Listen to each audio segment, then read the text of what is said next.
básicamente todo este capítulo, gran parte de este capítulo.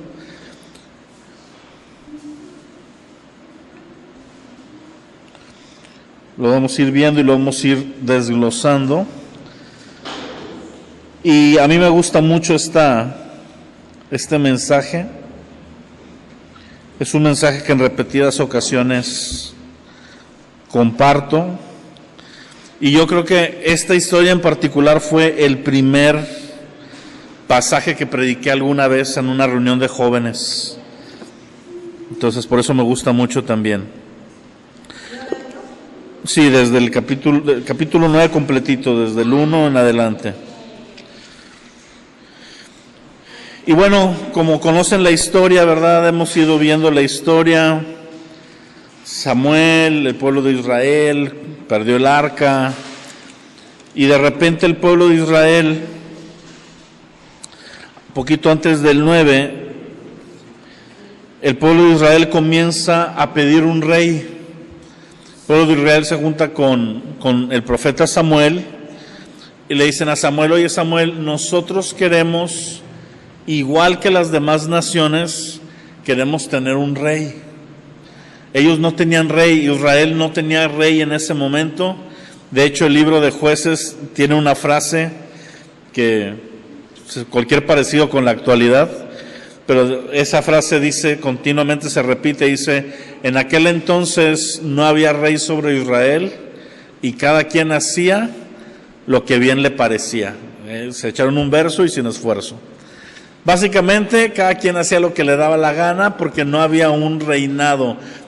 Israel se gobernaba por medio de jueces, nada más juzgaban ciertos aspectos, pero no tenía mayores cosas. Tenía la ley de Dios y el juez interpretaba la ley, los sacerdotes la enseñaban, tenían las prácticas religiosas, pero no había rey, no había llegado su tiempo. Di conmigo: el tiempo de Dios. ¿Por qué te digo esto? Porque Israel nada más se adelantó. Dios sí tenía planeado traer un reinado. Cuando tú ves las profecías que da Jacob a sus hijos sobre Judá, de hecho, profetiza que de ahí va a venir un reinado.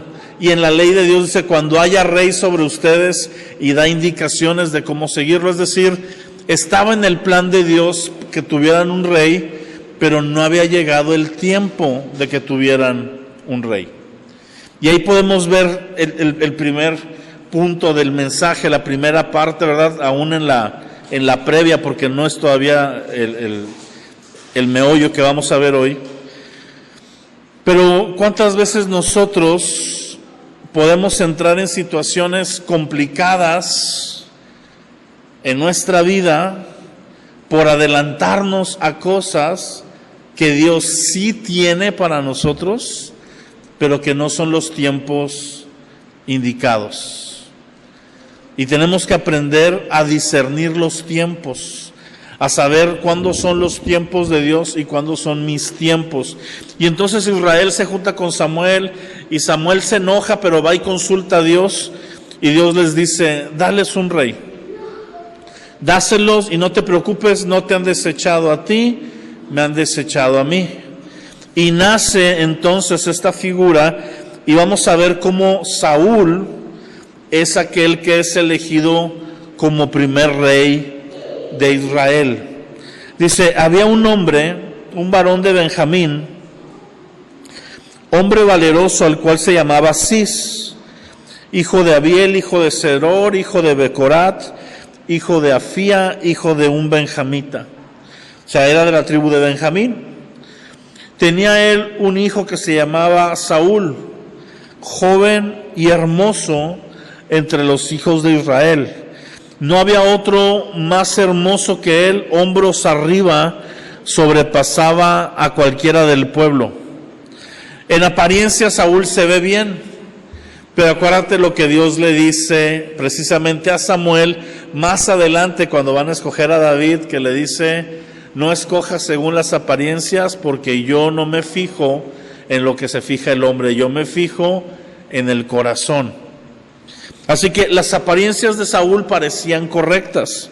De hecho, vamos a aprender el día de hoy que la historia de Saúl es una historia hasta cierto punto triste, porque Saúl es esta persona que comienza bien, pero termina mal.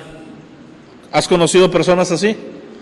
Espiritualmente, que comienzan bien, van avanzando, pareciera que Dios trae un plan con ellos. Bueno, no pareciera, Dios trae un plan con ellos, y empiezan a avanzar y empiezan a lograr cosas, comienzan con buenas actitudes, pero de repente algo pasa. No tenemos muchas veces el trasfondo de todo, y la Biblia me enseña una ilustración que Jesús dice, cuando Jesús dice que el vino nuevo se tiene que colocar sobre odres nuevos. Ahí la palabra nuevo no es nuevo de que nunca se haya abierto. De hecho, la palabra correcta es renovados. Y el odre es un artefacto, ¿verdad? Es una bolsita de cuero, como una cantimplora, un riñoncito, en el cual se colocaban bebidas, entre ellas el vino, y era de cuero. Y cuando un odre no se renovaba, cuando un odre no pasaba proceso, donde el proceso de renovación es muy peculiar, tomaban este odre ya viejo, sin renovado, se empezaba a endurecer, ya no era flexible, y esa dureza lo que hacía es que cuando cayera el líquido se terminara rompiendo. Y entonces el proceso para que pudiera recobrar su flexibilidad y ser renovado era que lo sumergían en aceite de oliva por horas, y después lo sacaban y le daban una masajeada, y luego lo volvían a sumergir, y así 2 o 3 veces hasta que el aceite penetraba al cuero, a las fibras, y lo volvía a ser flexible. Y este es un simbolismo de cómo nosotros, la única manera de mantener, di conmigo mantener, porque el problema no es que lo tengas, la mayoría de nosotros sí lo hemos tenido, pero no sabemos mantener un corazón renovado. Y la manera de mantener el corazón renovado es estando sumergidos continuamente, un día y al día siguiente y otra vez, en el Espíritu Santo, que es la figura del aceite, y dejar que Dios nos manipule, en el buen sentido, que nos masajee, que nos remueva, que nos diga: a ver, Héctorito, esto no me gusta, esto lo voy a quitar y voy a añadir aquí esto y aquello, y mira esta área de tu vida, Abimael, tienes que poner más atención, y que nos vaya moldeando. Bueno, Saúl comienza muy bien, fíjate lo que dice. Se había perdido las asnas de Cis, padre de Saúl, por lo que dijo Cis a Saúl, su hijo: toma ahora contigo alguno de los criados, levántate y ve a buscar las asnas. Él pasó el monte de Efraín y de ahí a la tierra de Salisa, no las hallaron. Pasaron luego por tierra de Salim, acá mi compadre, tampoco las hallaron. Después pasaron por la tierra de Benjamín y no las encontraron. Cuando vinieron a la tierra de Suf, Saúl dijo a su criado que tenía consigo: ven, regresemos a la casa, porque quizá mi padre ha abandonado la preocupación por las asnas y ahora está acongojado por nosotros. Tenía mucha expectativa Saúl, ¿verdad? A lo mejor el papá decía: no, hombre, tú quédate y hasta que traigas las asnas. Y él le responde, el criado le dice: he aquí ahora hay en esta ciudad un varón de Dios. Di conmigo: un hombre de Dios. Y como aquí no hacemos exclusión, di conmigo: o una mujer de Dios. Porque vamos a hablar de las dos cosas. Aquí había un hombre, Samuel, y me gusta mucho la palabra que después dice, que es un hombre insigne, dice la Reina Valera. Todo lo que él dice acontece sin falta. Vamos pues allá, quizá nos dé algún indicio acerca del objeto por el cual emprendimos nuestro camino. Y Saúl respondió a su criado: vamos ahora, pero ¿qué le llevaremos al varón? Porque el pan de nuestras alforjas se ha acabado y no tenemos que ofrecerle al varón de Dios. Se acostumbraba a llevar un regalo, una ofrenda cuando iban a consultarlo. No es que el varón de Dios lo pidiera, pero es una forma de honrar. Y acuérdate que nosotros hemos estado hablando de la honra.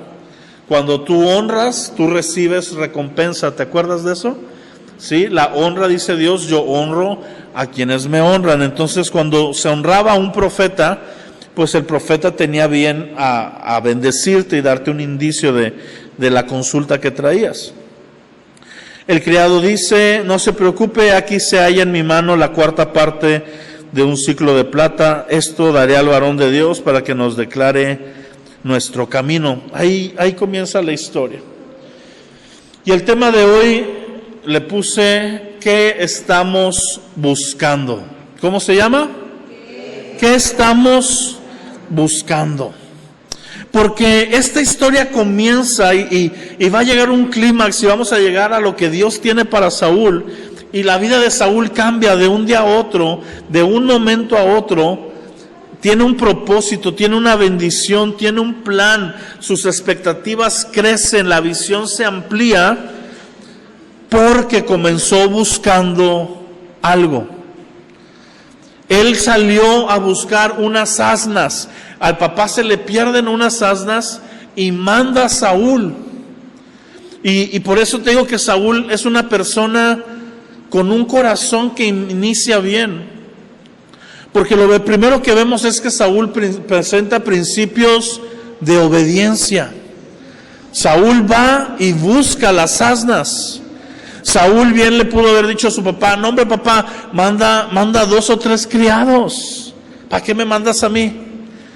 ¿Sí? O manda a mi otro hermano, tal vez tenía otro hermano, siempre los hermanos se barren las cosas. Ayer estábamos cenando ahí en casa de mis suegros y Alejandra le dice algo a Rodrigo y Rodrigo le dice, que vayas tú, Aarón, ¿verdad? Así somos los hermanos, nos pasamos el balde uno al otro. Pero Saúl es obediente. Saúl considera la necesidad de su papá como algo importante que atender y se aventura, sale a una empresa, sale a un viaje con un objetivo y va a regresar con todo diferente, va a regresar con algo distinto. Y aquí es donde yo me acuerdo y verdad y de Efesios 3:20. ¿Qué dice Efesios 3:20, Abimael? Te lo voy a leer. Es uno de los versículos que más me gusta porque dice, y aquel que es poderoso para hacer todo, ¿cuánto? Todo, mucho más abundantemente de lo que pedimos o entendemos, según el poder de Él que obra en nosotros. Me encanta porque este versículo es bien sencillo. Dios hace por nosotros mucho más abundantemente de lo que pedimos o creemos. Otra versión dice, de lo que puedes pedir o imaginar. Y me acuerdo que cuando yo leí ese versículo por primera vez en mi vida, lo cerré bien emocionado, cerré la Biblia emocionadísimo porque como que me hizo clic. Y volteé el cielo así, ¿verdad? En mi cuarto le dije, Dios, ya te atoraste conmigo porque yo tengo una imaginación bárbara. Sí, yo no tuve amigos, bien triste mi historia, ¿verdad? Pero yo no tenía amigos de mi edad con los que jugar de niño. No tuve primos de mi edad, yo fui el último de los 4 hermanos que tuvimos, entonces todos los primos son de la generación de mi hermana o de mis hermanos, yo no, a mí se juntaban para hacerme bullying, entonces mejor me iba a otro lugar, ¿verdad? Y entonces en la primaria pues no tenía compañeros, no me dejaban ir a jugar a casa de gente porque pues acabamos de llegar a otro estado medio peligrosón, ¿verdad? Michoacán, ¿verdad? No fue a ver a alguien ahí raro y entonces yo estaba solo y eché a andar mi imaginación. Yo jugaba dando vueltas como loco alrededor del comedor de la casa. Mi mamá puso el comedor y pusieron una alfombra. Y yo de repente jugaba tanto en la sala que de repente, ¿y dónde está Abimael? Y Abimael estaba acostado en medio de un cojín ahí abajo en la alfombra, porque de tanto que jugué ahí me quedaba dormido. Y todos mis juegos eran echar a volar mi imaginación. Era imaginarme, ¿verdad?, que yo estaba en el espacio y con una espada láser y porque ya había visto Star Wars, entonces ya traía mis rollos ahí y poniéndome, ¿no? Y hacía las voces de uno y las voces del otro, ¿verdad? Me contestaba y así he sido a lo largo de mi vida. Tengo, gracias a Dios, considero la capacidad de soñar en grande, de creer cosas que para otros parecieran limitados. Y me encanta porque este versículo ilustra eso. Saúl sale a buscar unas burras y Dios va a hacer con él mucho más abundantemente de lo que él está buscando. Pero entonces la primera pregunta es, ¿qué estamos buscando? Porque si no estás buscando nada, ya algo está mal. No calificas para la historia. ¿Por qué?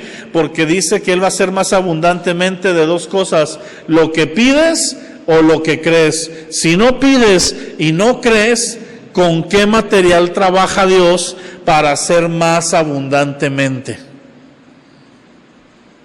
¿Sí me explico? Tienes que pedir A para que Dios te diga, no, mira, te conviene más B. Te voy a dar C en vez de A. O tienes que estar esperando una bendición de Dios para que cuando llegue digas, wow, esto fue mejor de lo que yo me esperaba. Y comienzo con este versículo porque muchas veces el estilo de vida que tenemos, donde pareciera que las cosas se ponen peor entre más avanza el tiempo, pudiera venir una mentalidad pesimista. No digo que ustedes lo tengan, pero hay gente que tiene un espíritu de queja continua, donde solo está viendo lo que no tiene, lo que le falta, lo que quisiera tener, pero con un corazón negativo, no con el corazón de yo no tengo esto y anhelo tenerlo y voy a trabajar para ello, sino con el corazón de ay, a mí no me tocó, a mí no me fue así, mi vida está mal, es injusta, y te quedas clavados en limitaciones y en cosas. Y déjame decirte, Saúl pertenecía a la tribu más pequeña de Israel, y de entre las tribus pequeñas a una familia medianamente humilde.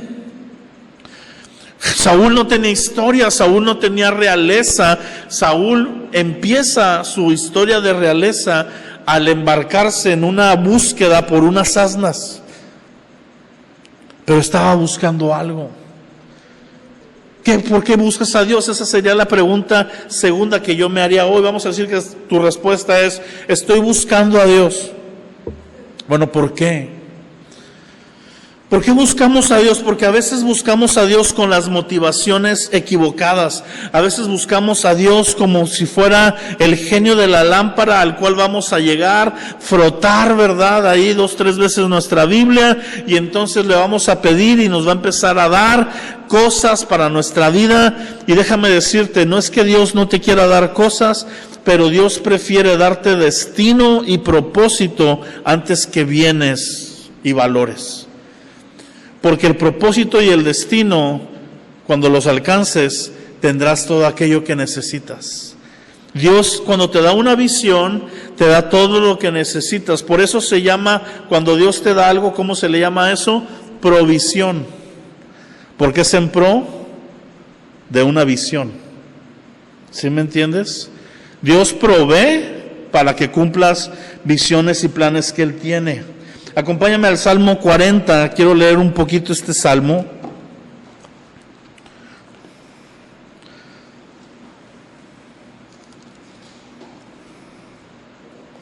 Salmo 40.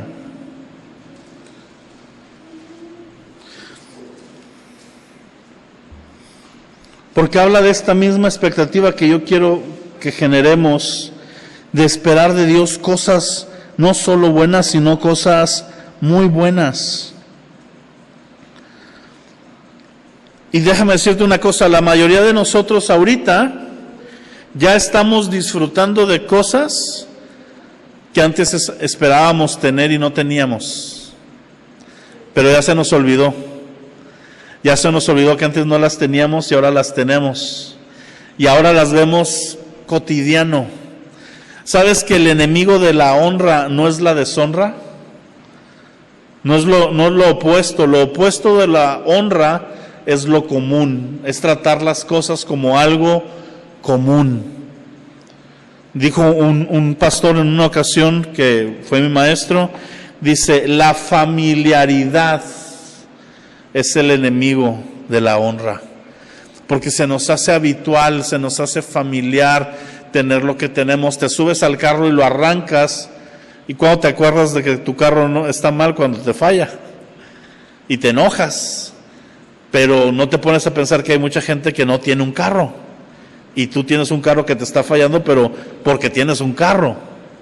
¿Sí me explico? Tiene nuestros problemas, siempre tenemos la otra forma donde son la escasez de alguien más, lo que ya nos ha proveído Dios.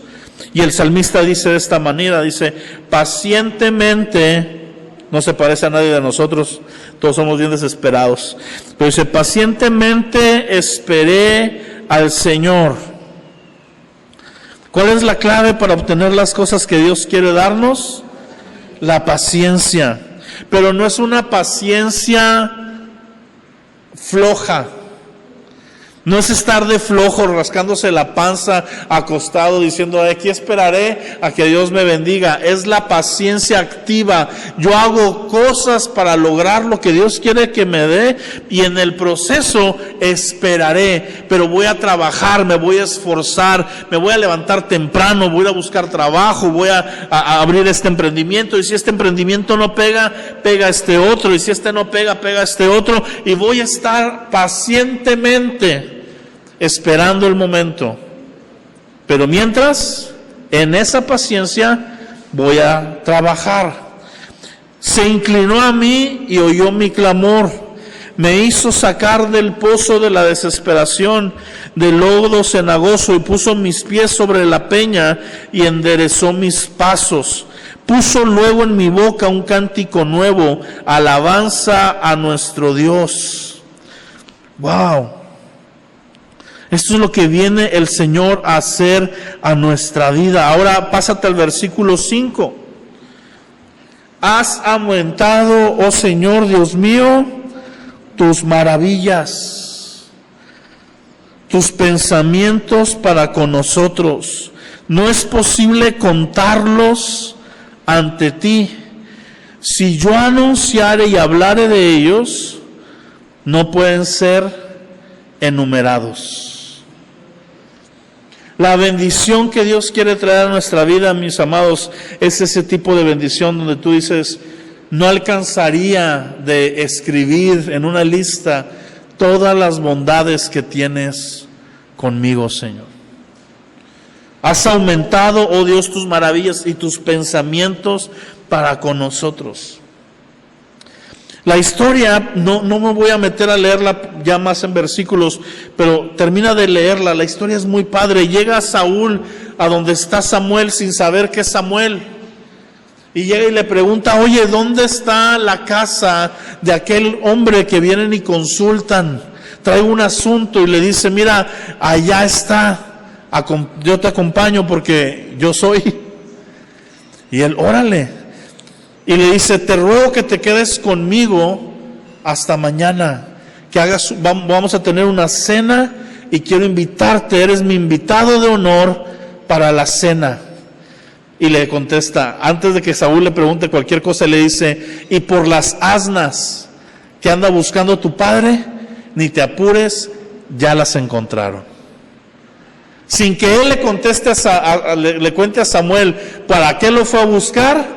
Samuel le responde, porque ya Dios había hablado con Samuel, que iba a venir un joven buscando unas burras con unas características tal y tal, y que él era al que habían de poner como rey de Israel. ¿Sabes una cosa? Cuando tú andas buscando algo de Dios, tú no te das cuenta, pero Dios ya se está moviendo y ya está hablando con otras personas y ya está acomodando las piezas y ya está haciendo todo el movedero para que cuando tú llegues te diga, y ni te apures por las burras que andas buscando.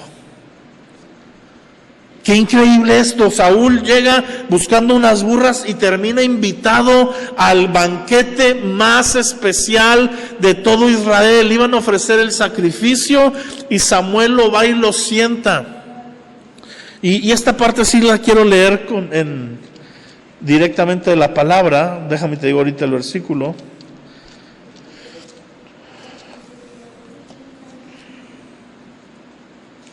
Dice así: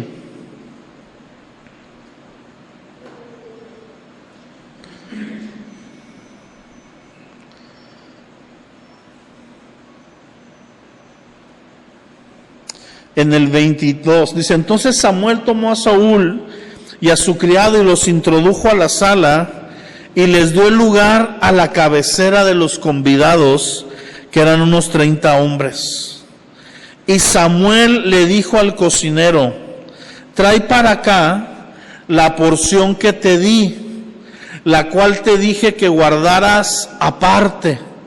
Entonces alzó el cocinero una espaldilla con lo que estaba sobre ella y la puso delante de Saúl y Samuel, y le dijo: he aquí lo que estaba reservado. Di conmigo: reservado. Me encanta esa palabra. Dice: ponlo delante de ti y come, porque para esta ocasión se te guardó cuando dije: yo he convidado al pueblo. Y Saúl comió aquel día con Samuel. No solo le dio un lugar de honra en la comida, no solo lo lleva a comer, no solo le responde el asunto que trae, sino que le dice: para ti está preparada una porción especial. ¿Qué tiene preparado Dios para ti? Una porción especial para ti. Ponle tu nombre ahí, ¿sí? Esa porción no se la guardó a nadie más, no se la guardó a una persona tal vez ahí influyente en la ciudad, o algún buen amigo que venía a cenar. Había 30 hombres importantes convidados, y de todos estos, con anticipación, compró una parte especial, ¿verdad? Y la dice el cocinero: cocinero, esta guísame la parte, esta pónmele más sazón, esta me la vas a servir especial, esta vas a ver mejor, y yo te aviso cuando la traigas. Y cuando llega Saúl, le dice Samuel: aquí está una porción especial reservada para ti. Tú y yo no tenemos por qué estar buscando sobras en el reino de los cielos. Dios tiene cosas especiales para cada uno de nosotros. Amén. El propósito, el plan que Dios tiene para ti es único, y no tienes por qué compararte. Mira, ese es otro enemigo de la gratitud, la comparación. Y a veces nos comparamos espiritualmente, materialmente, qué sé yo, ¿verdad? Pero a veces nos ponemos a ver hombres, mujeres que Dios ha bendecido, y pensamos y decimos: oh, ¿por qué ellos sí y yo no? ¿Cómo me gustaría predicar como tal? ¿Cómo me gustaría cantar como tal? ¿Cómo me gustaría tener la seguridad de pararme enfrente como tal persona? ¿O cómo me gustaría a mí tener el don profético, ¿verdad? De X o Y. Y déjame decirte una cosa: si tú no tienes eso, es porque tienes otra cosa reservada y especial para ti, que te va a dar a ti y no a nadie más. Amén. Yo entendí eso, ¿verdad? Y dejé de compararme con amigos, con ministerios, con otras iglesias, con otras personas en diferentes etapas de la vida. ¿Por qué? Porque entendí que lo que Dios tenía para mí es para mí. Y está reservado, lo está guardando. Solo tengo que aprender lo que dijo el salmista: paciencia. Pacientemente esperé. ¿Cuánto es pacientemente? No lo sabemos, ¿verdad? Cuenta la historia, este chiste que dice este hombre en oración: Señor, dame paciencia y te pido que me la des ya, ¿verdad? Pues no funciona así. De hecho, Dios no te da paciencia. Dios te permite situaciones en las que tienes que trabajar tu paciencia. Dios no te da valentía, Dios te da situaciones donde tienes que desarrollar valentía. Dios no te da esas cosas, Dios te foguea, porque son cosas que se desarrollan. No es como el hada mágica, ¿verdad? Te doy el don de la paciencia. No, al contrario. Cuando tú le dices: Señor, enséñame a amar al prójimo, te va a enseñar a amarlo, ¿verdad? A perdonar. Te va a poner gente que vas a tener que perdonar. ¿Por qué? Porque así trabaja el Señor con nosotros.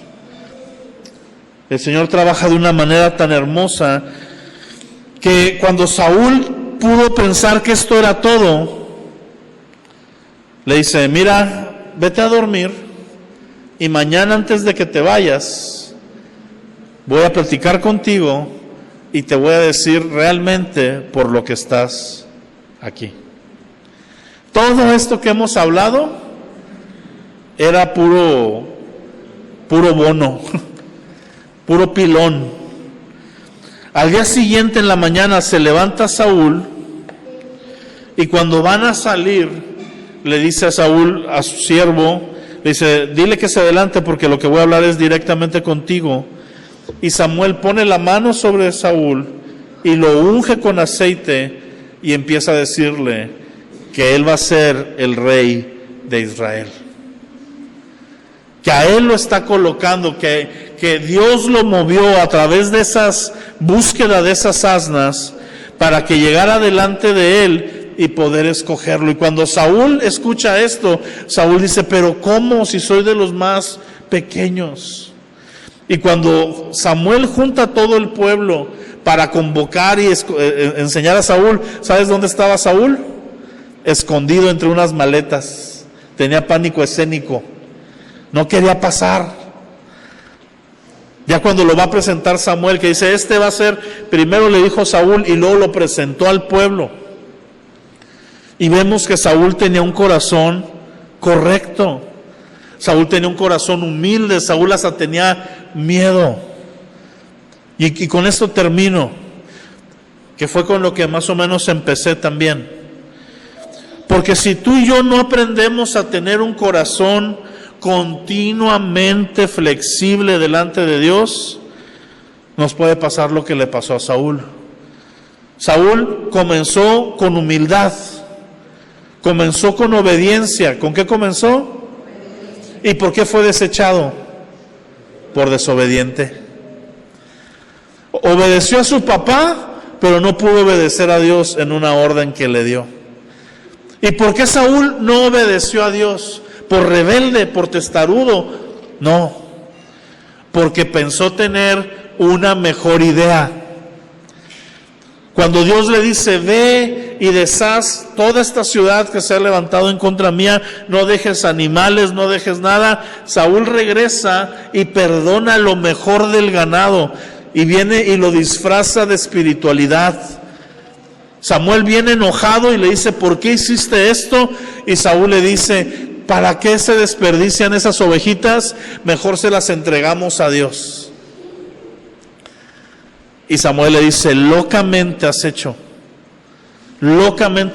porque ahora Dios ha quitado de ti tu reino y se lo ha dado a otro que sí hará lo que Dios le pida.